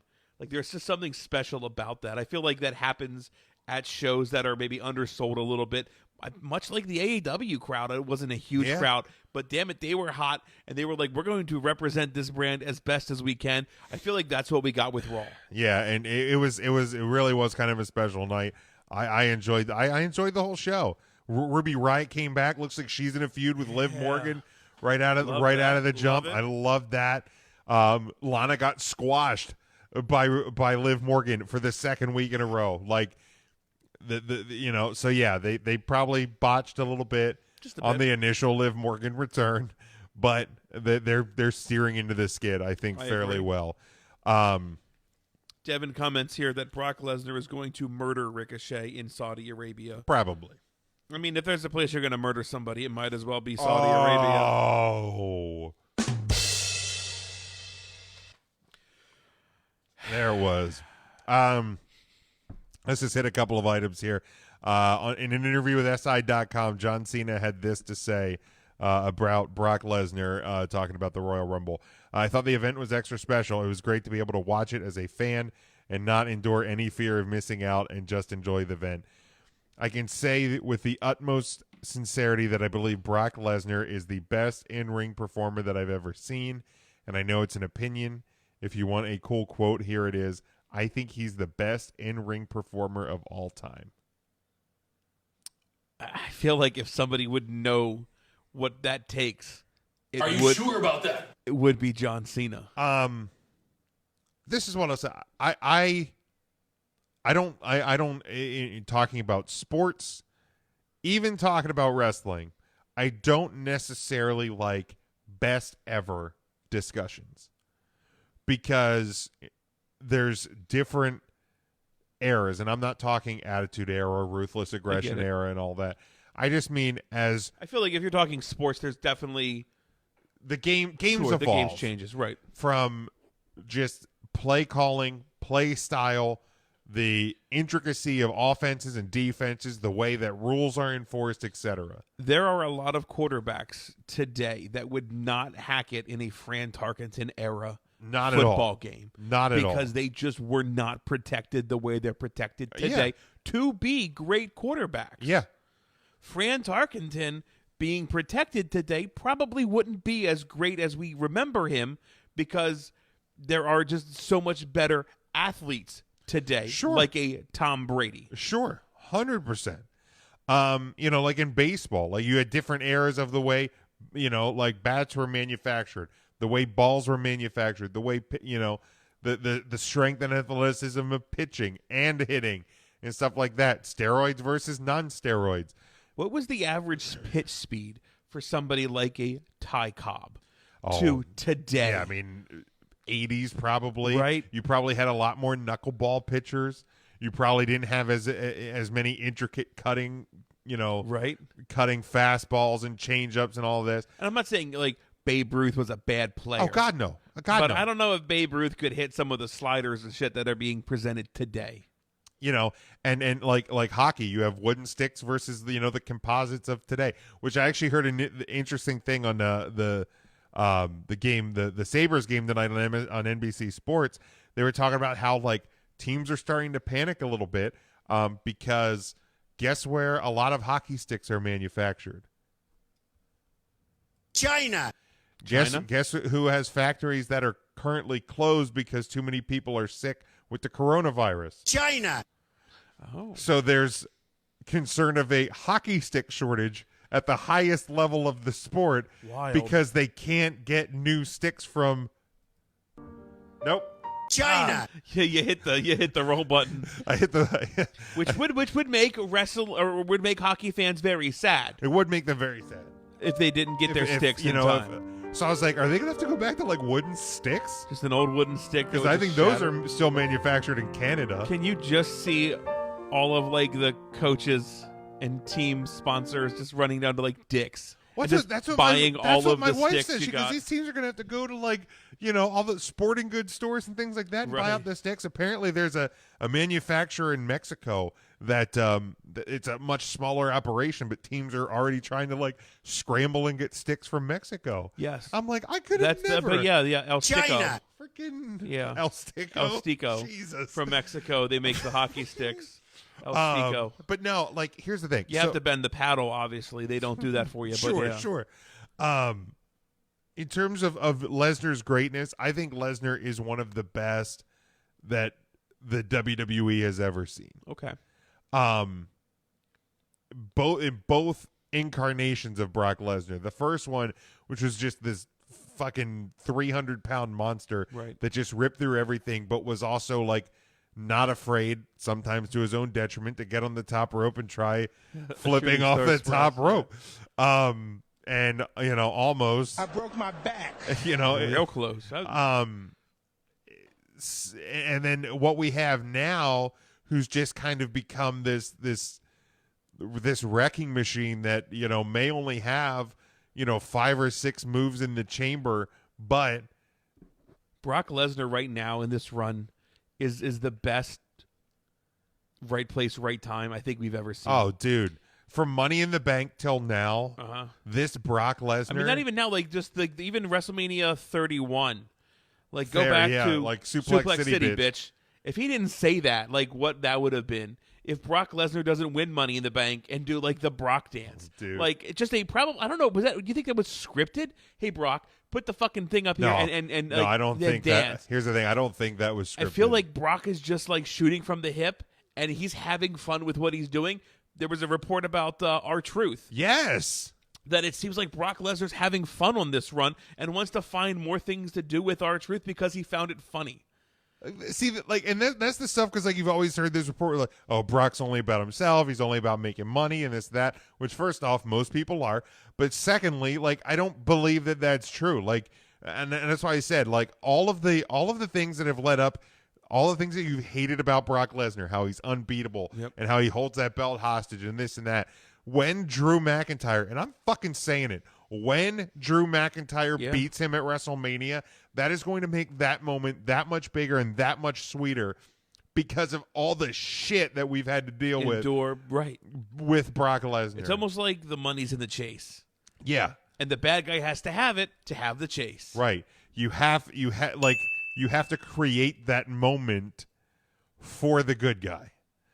But yeah, I think Brock is absolutely one of the best ever. I think that when you have somebody that is that physically gifted, Daniel Bryan has said before in interviews that there's probably nobody safer to work with than Brock Lesnar because he is so aware of his body. Right. That he will protect you.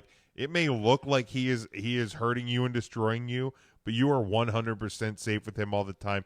Charlie brings up a great point here. He goes, someone like Cena, who's been in the ring with everyone from Angle to Owens, has a good idea of how good Brock is. I think he's absolutely right. I would trust the opinions of a few of those people. I would trust the opinions of a LeBron James when he says the greatest basketball player of all time, because I don't know, he plays basketball. Sure.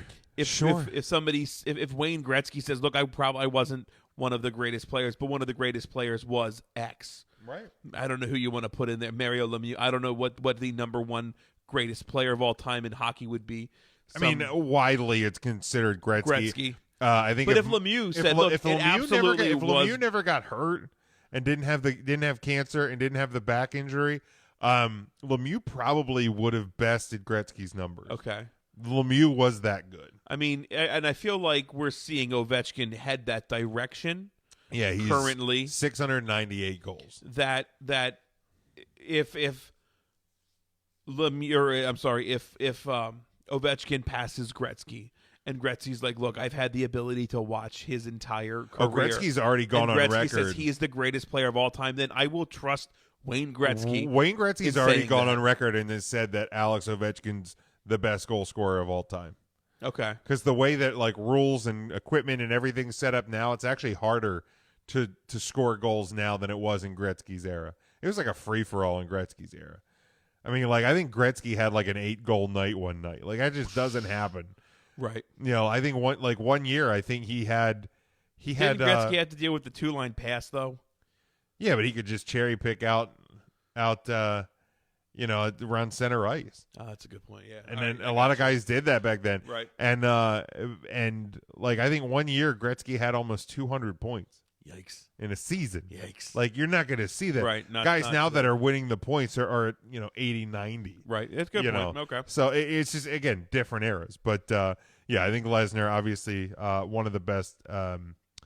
Real quick here, in the aftermath of Raw's angle with Rey Mysterio, story going around which originated with the Twitter account WrestleVotes, which we've used as kind of a spoiler or like dirt sheet source, that has actually been pretty reliable. It kind of hinted that there was going to be more wellness policy violations. Potentially Samoa Joe was one that was named, and we actually kind of had to correct ourselves the next day. I'll take the hit on that one because this is an account that has been pretty accurate with things. Was Samoa Joe actually named, or was it hint? Well, South they said something about like the California water, and then their next tweet, which was like in the thread, was a picture of Samoa Joe. Oh, okay. So like, see, I heard that, and I instantly thought the 619. Well, I did too because of the injury angle, right? Because that was the same way they did Andrade, right? Just how they just take people out the week before, just DDT him. That's smart. There has not been any more announced suspensions since Andrade's last week. Mysterio again written off TV with the injury, but no official words. So we're like, I will do better in waiting, being smart and waiting until an official WWE release comes out. That's all we ask of you, Jim. To bring those up. Like I said, we already touched on the quarterly report. The latest on Sting. Let's go to the latest on Sting. Let's talk about a match pro wrestling fans have been dreaming of for decades, may be on the verge of finally coming to fruition. Talk Sports' Alex McCarthy reporting that The Undertaker versus Sting at WrestleMania 36 is WWE's likeliest choice should the WCW legend return to the promotion. I love it. I fucking love it so much. Mike Johnson of PW Insider had previously reported Sting was coming back to WWE to set up a program at Super Showdown here in a couple of weeks. Plans have changed with regards to that, which story suggests McCarthy's story suggests that an unlikely pro wrestling comeback isn't totally off the table for Sting. He hasn't wrestled, of course, since the neck injury at Night of Champions in 2015. He'll be 61 at the time WrestleMania 36 rolls around. I want to see it so bad. I don't even care. I just want the build. Like, you could give me the two guys and their entrance, and they just the thing goes to shake hands. Thing goes to black, and then you come in and they're just gone. I'd be all right. I'd be totally fine with that. But if it happens, again, to me, and I understand how shitty the Goldberg. That's a great point. I don't need the match. Undertaker match was. There's obviously, Goldberg knocking himself out on the ring post. How about they come down and the Fiend music hits and the Fiend just kills them both? Perfect. Puts the Fiend over. We got the entrances in the moment, and they don't actually have to wrestle. I love it. I'd be fine with that. I totally love that. With a lot of people would bitch. Oh, I'd sure. be all right with it. I'd be fine with it. People would bitch. I'd be totally fine with it. Newest recruits to the WWE Performance Center reported this week. Timothy Thatcher is a world-renowned mat wrestler, widely regarded as one of the toughest grapplers inside the squared circles. Competed against the likes of Drew McIntyre, NXT North American Champion Keith Lee, and Matt Riddle, among others. He is a former Evolve Champion and WXW Unified World Champion. He's been a frequent tag team partner of NXT UK Champion Walter. Kevin Kassar, better known as Killer Cross, is a towering competitor, 6'3", 250, and has a background in catch wrestling and sambo. Cross also competed in India and Mexico, is recognized as a rising star of the squared circle by the revered Cauliflower Alley Club in 2018. Super excited about both of those.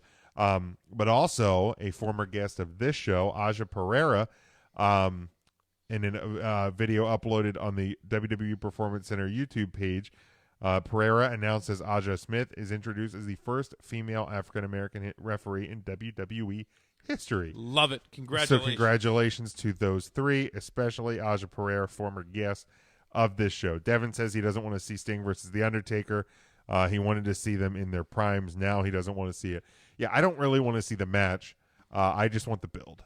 I want the build and the entrances, all 22 minutes of them. Yep, that's fine. Give me the music, and it gave me chills thinking about it. Yeah. Ryan's favorite, Goldberg, will be returning tomorrow night on SmackDown. Obviously, if you're putting 2 and 2 together, there's a Saudi Arabia show in a couple of weeks. I don't know who's next, but who do you think is next? Fuck it. Give me Dolph Ziggler again. Oh, Ziggy Goldberg. Maybe Corbin. Corbin Goldberg. I could see Corbin. Okay. I think that could be a good spot for him. And you know, what about you? I know you don't care. I don't care about this at all. I know. Roman Reigns. Ooh, okay. Braun Strowman last week capturing his first singles title, beating Nakamura for the Intercontinental title. Finally. I love it. Congratulations to Braun. And, here's the deal. I'm not burning from you! I thought that was the Braun. No, it's not. Shit. Or was it just I kind of forgot. Unfortunately, I kind of forgot that Nakamura was even the Intercontinental Champion. Unforgettable run. It's a bummer, run. Especially when they, unveiled the new title. I'm like, cool. They're going to commit to the Intercontinental title again. And they did not. But, maybe now that it's on Braun and maybe this is kind of their reset button. I don't know. Maybe. But I'm excited for Braun and the potential there. This one, and I don't know if Frank is still with us or not, but maybe he will. Maybe he'll catch this one on a replay or something. But EC3 and the trademark EC3. WWE's trademark application for EC3 was abandoned on 125 on January 25th due to not responding to a notice of initial refusal issued in July of last year within the allowed 6-month period. Incidentally, the refusal was because EC3 already had a registered trademark himself on April 23rd last year. WWE, if they choose to, can revive their own application at a later date. So WWE has allowed the EC3 trademark to expire. Yikes. On their end. Which, the rumors suggested that his contract is up sometime this year, early to mid 2020. Here's the thing. I'm bummed the way that EC3 in the WWE has gone. I thought they pulled him up to Raw way too quick. Right. Without any sort of a plan. They could put him back in NXT and it would be fine. Absolutely could. Absolutely could. They're just not doing it. I think, so maybe for whatever reason, and I know Frank is going to defend EC3 till his dying end. Till his end. We don't know what happened. I don't know if he pissed in somebody's Cheerios backstage or not. I know Vince does not like piss cereal. He does not. He does not like piss in his cereal. But for whatever reason, it has not worked out. And I hope that if he ends up back in Impact, if he ends up in AEW, if he ends up wherever he ends up, I just want him to succeed because that guy is way too talented. Yeah, I guess you could call this a bummer. I see what you did there, Ryan. Charlie says he's not into the idea of Taker and Sting, but if they did it where Sting confronts Taker and does a gotta know who the better man is type promo, that could work. That's fair. I think you can admit that they're both, we're both past our primes and we're some old codgers here, but this is, what, at least it's a playing field that's level right today. We're too old. Yeah, we're both old. We're both broken down, but let's just do it! Right. Let's just get it done so people stop asking us about it. Right. It's not like one's in their prime and one's not. Right. Yeah. So. Yeah. They are both definitely past their prime. All right. For years, been discouraged for people in WWE to speak with dirt sheet websites. After a report was made public about NXT stars being asked not to tag main roster stars on social media without their knowledge, there was apparently another meeting in regards to wrestlers leaking information to sites Fightful.com was able to provide some more notes about what happened. Wednesday, ahead of NXT television tapings, another meeting was held to instruct NXT talent to not talk to dirt sheets. The talent they spoke to weren't keen on the message. One source previously unfamiliar to Fightful and NXT said, quote, "They reminded me that I'm a contractor and tried to tell me who I couldn't talk to, so here I am," before reiterating issues with crowding at the Performance Center. Again, I think the WWE is smart. They're protecting their stories and potential feuds and things like that by not wanting information to get out there. Now, do I believe that in 2020 all information is going to be safe? Absolutely not. But like, this brings up the point, and I think they nailed the nail on the head, that as a contractor, if I'm not given a job there full time, benefits, so like it's my job, if I'm being paid as a contractor, what I do away from your facilities isn't any of your business. I get it's about your business, but I don't know as a contractor if you can control my personal social media. Oh, yeah, I don't. You know what I mean? Like that's a tough spot to be in with a contracted worker. Well, and there's also been the rumors, unsubstantiated at least to this point, rumors that when you become a WWE contractor, for lack of a better word, they actually control or own the control of that social media account. So, like, at WWE Ryan Miller, you are the one tweeting from it, but if there's something that WWE does not like, they can force you to take it down. And but the way I kind of look at it too, though, is like, what if my account is at, I don't know, Riddle Bro, and I'm tagging Goldberg, who was I feel like that's what that first part of this was about. Probably. What's stopping me? It doesn't even say W. And I think we've seen that with a lot of WWE stars take their shoot name as their actual right. Zack Ryder is Matt, whatever his last name is. Woo. Oh, yeah. Here's the thing. Do I think people should be allowed to have their own freedom with, if Matt Riddle wants to, hey Goldberg or hey Brock Lesnar, whatever. Sure, why not? But in the same time, if I personally, and this is just me, if I'm working for the WWE and they tell me like, hey, we're going to start working on this program for you and Baron Corbin. Okay. I'm like, okay, that's fine. Cool. Good stuff. I'm looking forward to it. They're like, hey, Jim, is that good stuff or is that great shit? That's great shit. Thank you.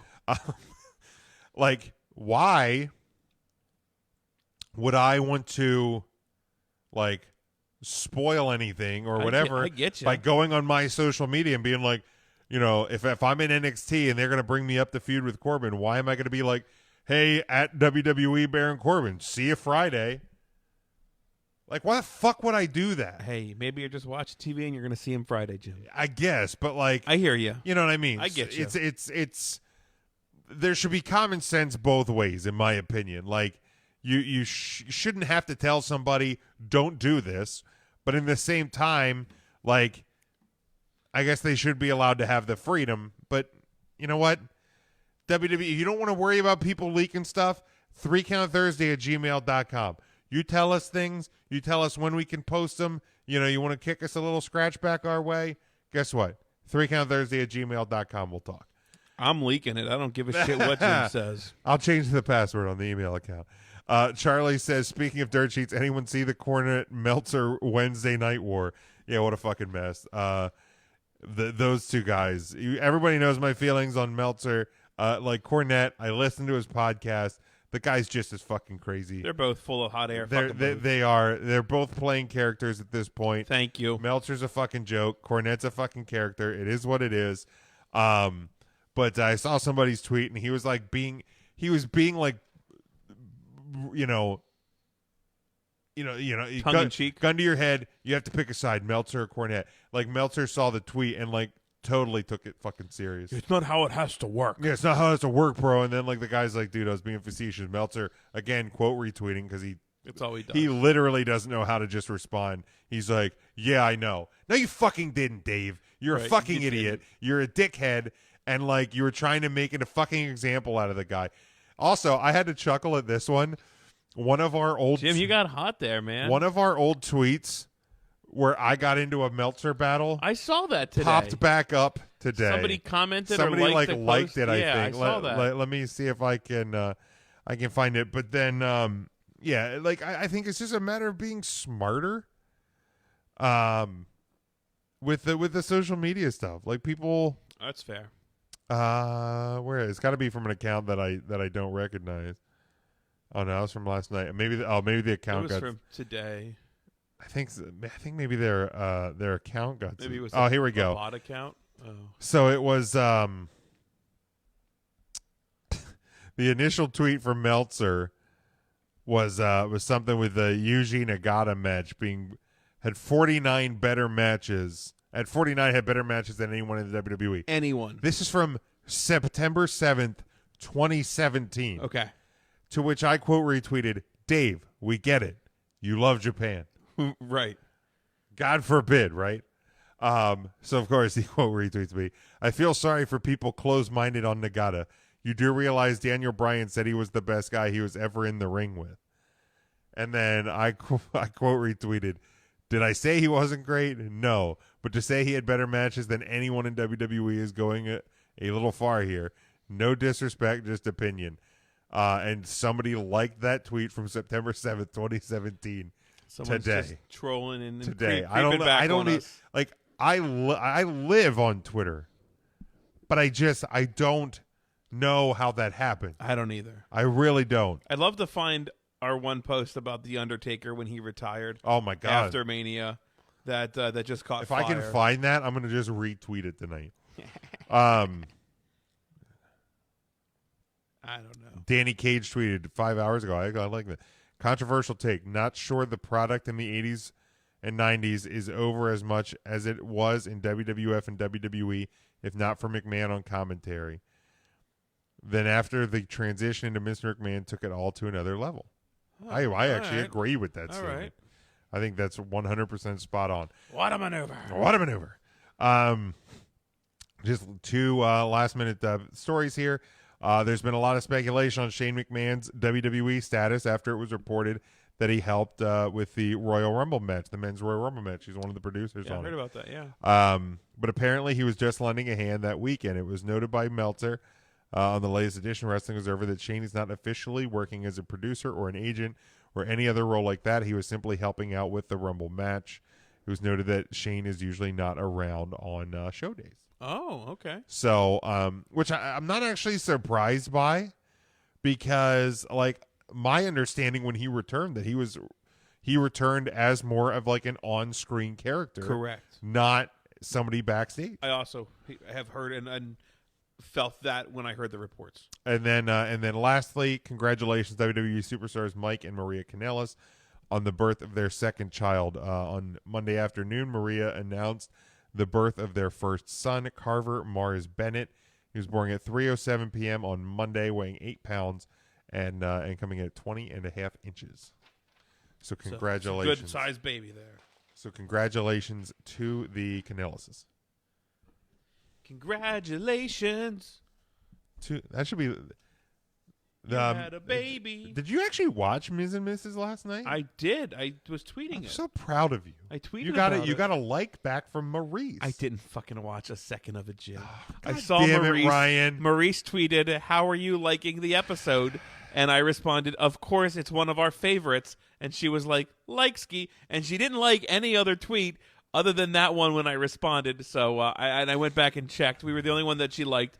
Johnny Ace is a piece of shit. I did not watch any of it. I have zero intention of watching it. Ryan. It was just for social media play, and it just worked. Come around on it, Ryan. And it worked. All right, Ryan. Let's close this thing out. Where can people follow you? LEEIBsports.com. That's where we stream daily and live. But where can they follow you? What a maneuver! Well, that's where you can whatamaneuver.net. That's where we get our merchandise. Yeah, that's where What about Patreon.com/3Count Thursday. Well, that's where people can hear the pre-show, post-show, which is a great extra bonus content for only $2 a month. Twitter and Instagram at RYN Eagle. RYNEAGLE. That's the one. That's the one. Well done, Ryan. I'm proud of you. All right, make sure you're following the show, 3 Count Thursday, on all of our social media platforms. I'm at Big Jim Sports on Twitter. You can also make sure... Oh, Mickey James. You can also make sure, please subscribe to our to all of our podcast feeds. Apple Podcasts, Google Play, Stitcher, Android, all of that stuff. Make sure you're subscribed there. Make sure you subscribe to our YouTube channel as well. Again, 3CountThursday.com. That's where you will find all of it. I know Matt just posted a interview with Vanity, longtime guest, multiple-time guest of the show, Vanity. So make sure you check that interview out as well over at 3CountThursday.com. But, enjoy it. Get out, see some independent wrestling this weekend. If you don't know where to find independent wrestling, email us, reach out to us. We'll help you find a company. For everybody that followed along with us in the live video tonight, for no matter how long you were with us, we appreciate you being with us. And until next week, stay safe, stay smart, and go for the pin.